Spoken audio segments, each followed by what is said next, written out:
Good morning, everyone. It's nice to see you. It's been a while since I've laid eyes on you. Ha!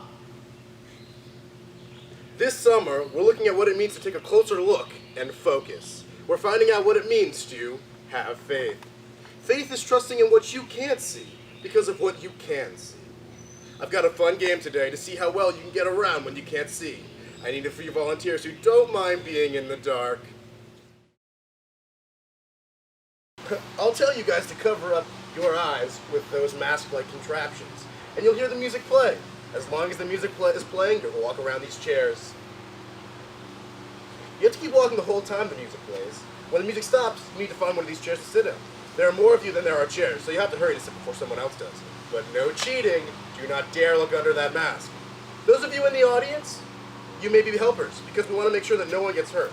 If one of our players gets close to going out of bounds, you can help them out. Like this. Everyone ready? Googly eyes, blindfolds on! Let's do this.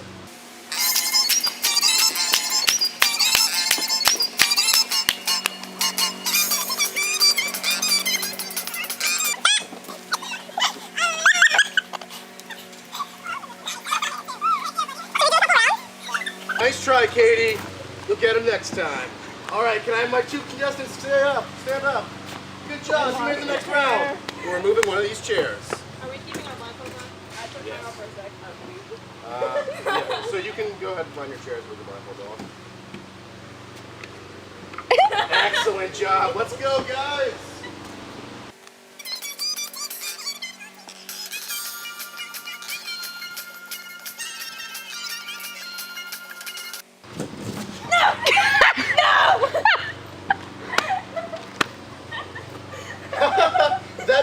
That might be my favorite version of musical chairs ever. Let's keep going. Let's get this fun music going as we worship God together. Everyone on your feet! Wow. I'm so thankful that we can trust God no matter what. Even when we can't fully see His plan, we can trust that He is always there for us. Listen to what the Apostle Paul wrote about Jesus in his letter to Colossians. Before anything was created, He was already there. He holds everything together. Colossians 1:17. Let's focus on the one who holds everyone together. I love that we can come together every week and learn more about the God who made everything and who made our hearts to know His love. I want to know God more, and I'm thankful that we can do that together. Good news! We have the chance to get to know God more right now.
Acts in the Bible, we can read the story of a man named Saul.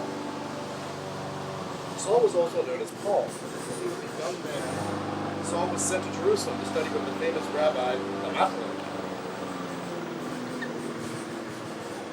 Like many of the religious leaders of the time, Saul believed that he was closer to God because of how closely he followed God's rules.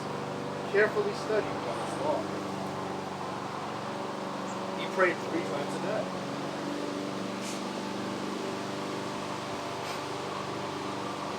Dear God, thank you for making me so good at following your laws.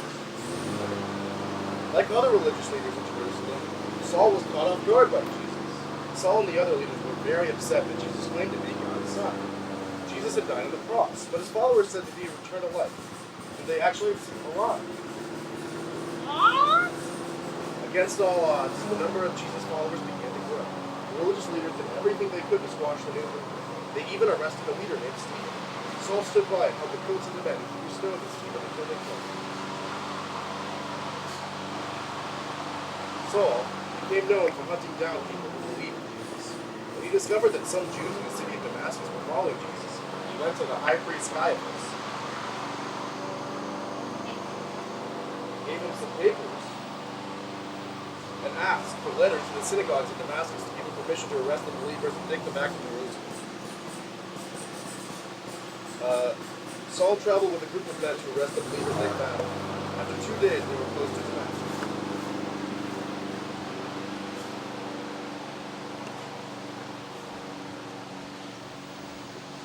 As they neared the city, suddenly a light from heaven flashed around Saul. He fell to the ground. Saul heard a voice from heaven speak to him. Listen to what the voice said. Saul, Saul, why do you persecute me? He asked, Who are you, Lord? The reply came, I am Jesus, whom you are persecuting. But get up and enter the city, and you will be told what you are to do. Saul heard a voice from heaven.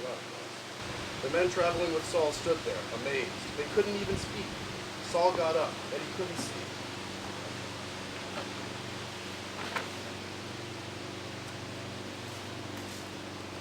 The other men led Saul by the hand to Damascus.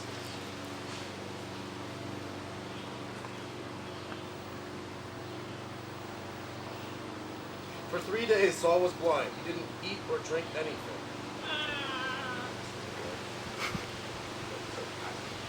Can I have some bread, please? No. Water. Can I have some water, please? No. Saul thought he knew the truth, but then he came face to face with Jesus, a man he thought was dead. And he discovered that Jesus was very much alive. Even though Saul couldn't see, it was like he actually saw everything about Jesus in his own way. Here's why. Knowing Jesus changes the way you see everything. Let's talk to God about that. Bow your heads in prayer. Dear God, thank you for sending Jesus so we can have a relationship with you and know you more and more every day. We know that the better we get to know you, the more you'll change the way we see everything around us. We want to be more like you. Please help us to see the world as you see it, God. We love you, and we pray these things in Jesus' name. Amen.